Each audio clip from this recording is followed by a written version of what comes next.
All right, hey folks, title of the video is You Are Not Unique, and we are talking about diet.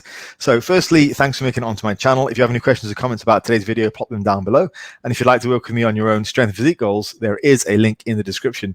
So let's crack on. Now, this is a relatively text-heavy episode, so I do have some slides with me, and we're going to be talking about what makes people feel that they're different when it comes to diet and what the reality of that is. So firstly, let's just bring up some notes here. Now, I want to talk briefly about my experience. Now, mostly this applies to people who haven't had much luck in the past with diet. So I had a DM from this lady last year, and I just put up a post about a men's physique transformation. Okay, just a standard thing that I do. I put up physique transformations of men, of women. I put up testimonials, all the stuff that, you know, your coach does, like on Instagram, the usual stuff, right? I put up a wide range of people. I actually work with probably equal amounts of men and women. I tend to work with a lot of women, so it's quite good. And this woman posted, she sent me a DM and said, you've got to post about how it's harder for women. She says, look, you've got to post about how it's harder for women. So I didn't really know what to tell her, because in that situation, what do you actually say to somebody who's just convinced in their head that they've got it harder because they are a group that fits into half the population in the world?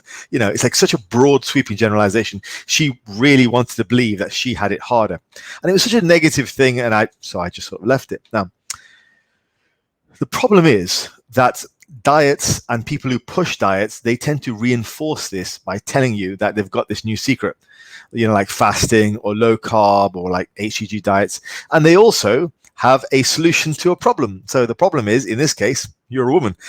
it's such a ridiculous thing when you say it out loud. Yeah, that's my diet problem. I was born the wrong gender. I mean, it's insane. But there are people out there who believe that. And I'm not saying that some women don't have it harder, but it's more of a spectrum along the way. There are going to be guys out there who have it a lot harder than some women, and to generalize is just not very helpful for the individual. That's my point. I hope you guys understand where I'm coming from. So the point is, if you believe that you have it somehow harder when it comes to diet, if you believe you have some sort of inescapable disability, as it were, or like whatever you want to call it, then you're immediately, what you're going to do is you're going to attract people who come out of the woodwork with a solution. Okay, so like, yes, you know, you're a woman, you've got to go low carb, or you're over 40, so you've got to do fasting now. You're over 60, so you've got to do HCG diet. You know, you've got as soon as you diagnose a problem that's not actually a problem, then you're going to get any number of sneaky snake oil salesmen come out of the woodwork and try and sell you stuff. Okay, they prey on the insecurities of people. That's what they do. So you've got to be very careful about your own diagnosis. And yes, there are certain factors which make you different, but they aren't quite as much as you might think. And that's kind of what I want to discuss with you today. And also kind of there are certain things that you can do something about, and there's certain things which you can't. So in terms of diet, like, it's actually relatively simple. You can't beat the laws of thermodynamics. And if we just sort of delve into that for a second, now, you probably hear that quite a lot, like, you can't beat the laws of thermodynamics. But I thought, you know, we should actually discuss a bit about thermodynamics and what it actually means. So we live in a universe where you can't, well, the first law of thermodynamics is you can't create or destroy the energy within it.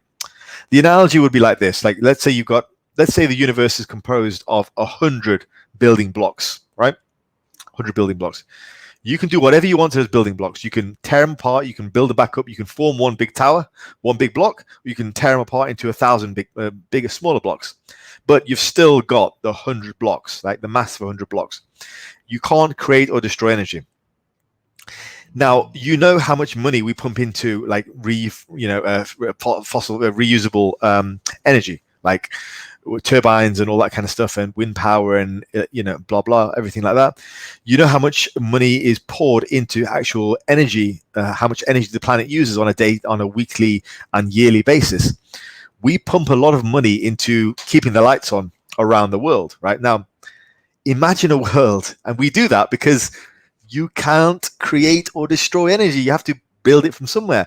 And the reason why we are turning to reusable energy sources is because we are running out of oil and stuff like that, right? That's the problem. So for our future generations, we have to create a way, a more sustainable way. Otherwise, we will just run out of resources and it'll be some kind of weird Mad Max type of future, right? So, and that's precisely because we are running out, because you can't create energy. So when somebody says like, yeah, you know what, I just gain weight on like no calories. I'm eating 800 calories and I'm just gaining weight. Like, imagine a world where that was actually true.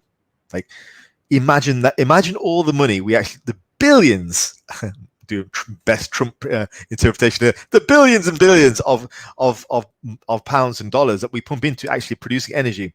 We wouldn't need to do that because it would be easy to create energy. Like, we could just hook up Karen from accounts who insists that she gains weight on 800 calories to like a turbine, and she just produce energy the whole time because she just combusts energy, you know? Like, it's just not possible. Like, I don't think people understand the true breadth of what they're attempting to say when they say, yeah, I gain weight eating 800 calories. I don't think people really understand that. Like, what they're effectively saying is, my body is producing energy, it's producing mass from nothing. That's what they're saying.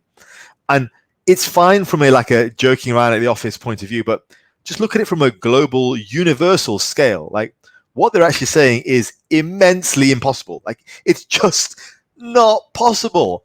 And if it was possible, God, so many problems around the world would be solved. Like, we would have no food shortages, we'd have no energy shortages, energy and food and all that would just be plentiful from day one. We'd find other things to fight about, I'm sure, but like, it wouldn't be food or resources. There'd be other things to, war over. But so do you guys understand when people say, yeah, you know what, I'm just gaining weight and eating nothing? Like, understand the breadth of what they're saying. And when people say, yeah, you know what, maybe you're right because everyone's different. It's like, yeah, not that different, dude. Not that different at all.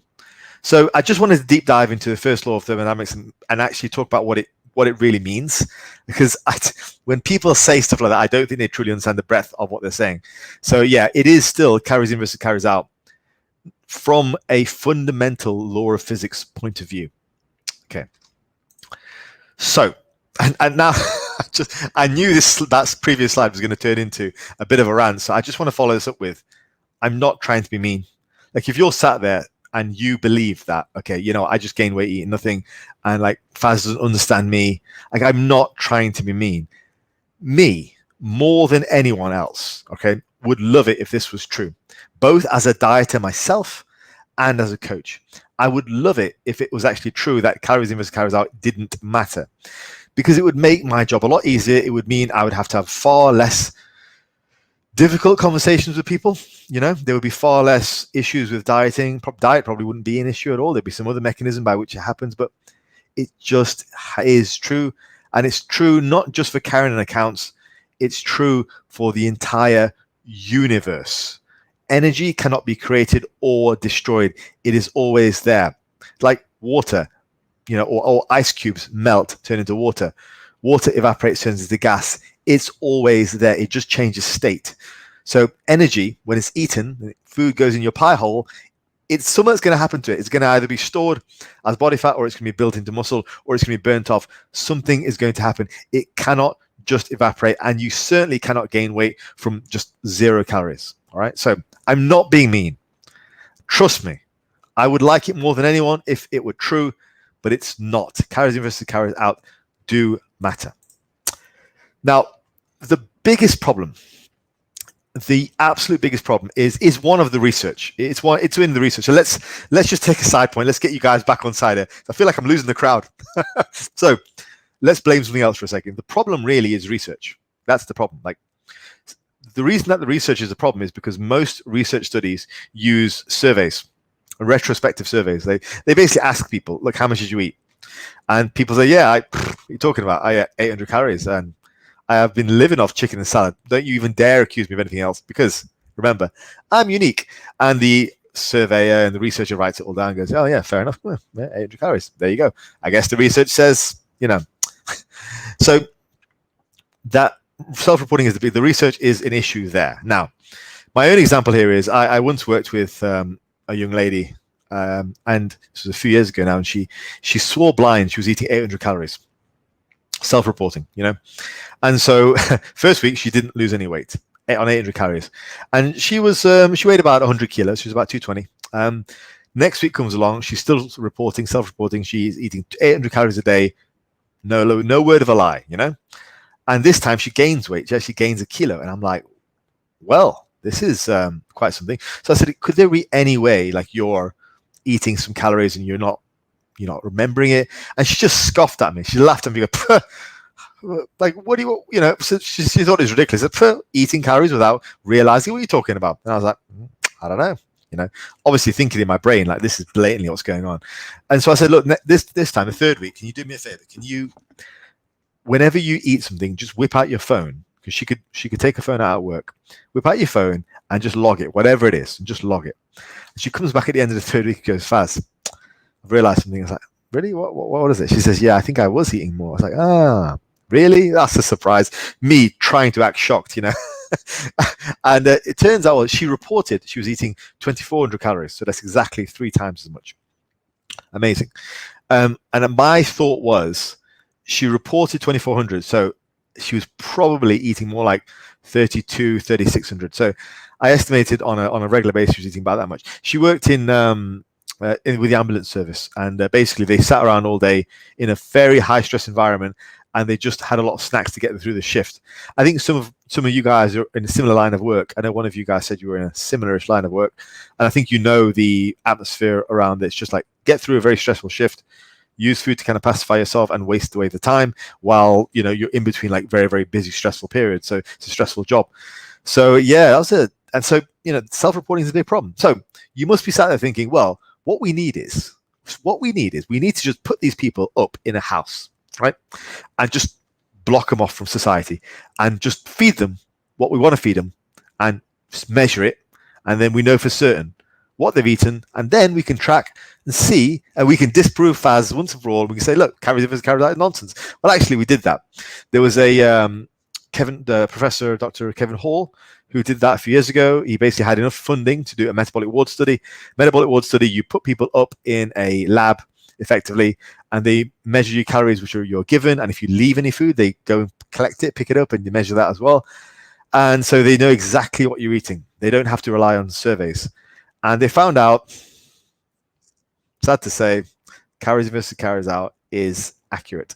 Doesn't matter for eating style, doesn't matter whether you're eating high carb, low carb, whatever, it's still just calories in versus calories out. So self-reporting is the big problem. Like, that is it. And I mean, just as a word to the wise, as a coach, you do need to be aware of that as well. So I want to just end by saying this, because you might be sat there going, well, you know what, Faz, okay, I accept that, okay, but I do have it more difficult. And I get it. I do as well. Like, I'm naturally quite fat. Okay. So getting lean for me is hard. So like and I have to move heaven and earth to actually do that. And I have a lot of friends who aren't even into fitness and they're lean, probably leaner than me. Some people are worse off, and there are very real things that go on. So there is a thing called partitioning. Okay. Now, partitioning is real. Partitioning is basically what your body does with the food that you eat. Okay, so whether the food that you eat gets either burnt off or goes toward muscle building and all the things that are involved in muscle building, like repleting your glycogen, actually building muscle tissue, all that kind of stuff. Or does it just get stored as fat? So obviously you've got a twofold situation now. You've got some people that eat and their partitioning all goes towards recovery and building muscle and hardly any towards fat. Some people get hardly any of the muscle building benefits and they get all the fat building benefits, which is terrible. So they get like a double whammy. And obviously this is on a scale. And there are things that affect that, okay? My point is this. What are the things that you can actually change? So some of the things that affect it. So what are things you can actually change? What are the things that you can actually change? So age affects it, okay? Typically, the older you get, the worse your partitioning is, right? Testosterone levels affect it. Genetics, like the multitude of various genetic genes affect it. Now, all 3 of those things you can't do much about. Like, you can't change your genes, okay? There's not much you can do about testosterone apart from sleeping well, eating right, all that kind of stuff, trying to remain stress-free, making sure you have sex regularly, all that kind of stuff, basically optimizing life, there's not much you can do about those factors. So what can you do? Your biggest tool is lifting weights. Okay, that's a big thing. Like if you are lifting weights hard, you are doing the best thing you can do for partitioning ever. So yes, some people are worse off, but what can you change about that? Can you change your gender? Can you change your age? You can't change any of these things, or you can't change your hormone levels unless you're wanting to take some pretty drastic steps towards, one direction. But what can you change? So it's all well and good just sat there, like to go back to my example at the beginning of this video, the woman who DM'd me saying, "Oh, you've got to talk about how it's harder for women." Why? Because what are you going to do? How are you going to change that? How are you going to change that?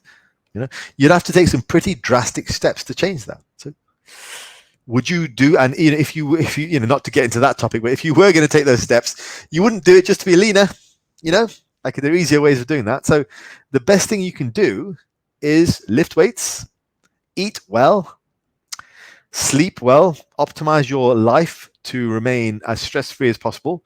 Those are the things you can actually change. Those are the things you bloody well should be doing anyway. So, and if you're not lifting weights hard and heavy on a regular basis, if you're not optimizing your sleep, then you've only got yourself to blame, because you can't sit there and go, well, yeah, blah, blah, blah. It's not my fault because of this or this or this. Or you can't sit there and go, well, carries in versus carries out doesn't work because of this and this.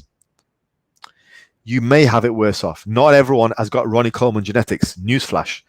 And another newsflash, life isn't fair. Like, I didn't think I had to explain that to people, to grown-up people, but yeah, life isn't fair. That's what happens. But what you can and should maximize what you can, which is to actually lift weights heavy and hard, minimize stress, maximize sleep, and do what you can to actually improve your partitioning. So that was my message. Hopefully it didn't come across as too mean. I was really just trying to provide a sense of reality in terms of what you can change, what you should be looking at doing, and what things you really shouldn't worry about at all. It's do what you can to actually improve your situation, but you're not that different. You're not that unique. Carries in versus carries out does matter, but you can do a hell of a lot to actually affect that partitioning ratio and make it so you are leaner and more muscular over time, and your body is better able to utilize the calories that you ingest on a daily basis. Right, folks, I want to call it there. If you would like to work with me, there is a link in the description, and I will speak to you all in the next video. Take it easy.